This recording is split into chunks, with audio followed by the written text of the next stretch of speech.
Imagine we are starting a society from scratch. No history, no established wealth, just pure economics on a brand new frontier. But Mars is hostile. Colonists need a strict daily minimum of resource credits just to secure oxygen, rations, and thermal shelter. Falling below this baseline means you cannot survive. In economics, this condition of extreme outright deprivation is called absolute poverty. Back on Earth, organizations like the World Bank track this exact concept. They use an income threshold, historically tracked between $1.25 and $1.90 a day, as the absolute bare minimum needed to buy enough food and shelter to stay alive. So if you are defining this for an exam, remember the distinction. Absolute poverty is the inability to meet basic human survival needs. In the early days of a settlement, poverty isn't about comparing your bank account to your neighbor's. It is a universal struggle for physical survival. Decades pass, and the colony expands. Aggregate wealth grows, and the settlement turns into a highly developed metropolis. Thanks to this massive economic growth, absolute poverty is mostly eradicated. Everyone has oxygen and food. But a new economic tension emerges within the dome. Consider a dome maintenance worker. They can afford the basics, but their lifestyle looks drastically different from the billionaires living in the penthouse suites. This worker is experiencing relative poverty. This is a comparative measure where a person's income falls significantly below the societal average or median. They aren't starving, but they are poor compared to the typical standard of living in their society. For your exams, keep these two separate. Relative poverty is a comparative measure. It means your income falls below the societal median. Macroeconomic growth solves the problem of bare survival, but it creates a moving target.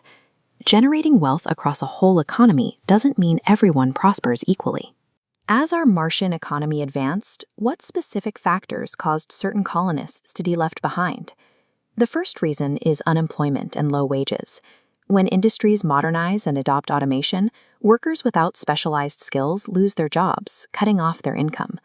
Next are illness and age. Without adequate healthcare or pension systems, getting sick or growing too old to work immediately stops a vulnerable colonist's ability to earn. Then there are environmental factors. If the artificial climate systems degrade and ruin the agricultural yields, independent farmers lose their livelihoods through no fault of their own. These causes lock people into the poverty cycle, a mechanical trap starting with low income. You spend everything to survive, leaving zero savings. Without savings, you cannot invest in physical or human capital. Productivity remains low, resulting in low wages. The loop is closed. In short, poverty is a self-sustaining mechanism. Being poor makes it economically impossible to afford the tools required to escape poverty. We don't need a theoretical Martian colony to see this happen. Real developing and developed nations face these exact systemic traps every day. That is why global institutions track poverty metrics so closely and set specific, actionable targets for governments to hit. This graphic shows the United Nations Sustainable Development Goals. The very first goal is the eradication of poverty, followed by zero hunger, good health, and quality education. These are the blueprints needed to intervene and disrupt the cycle. To stop the gears from turning, governments must use fiscal policies.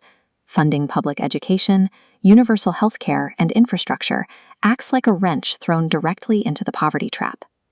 Escaping poverty requires understanding its mechanics. Whether it's the absolute lack of survival resources or the relative inequality of a modern economy, the trap keeps spinning on its own. It takes deliberate, systemic intervention to finally stop it.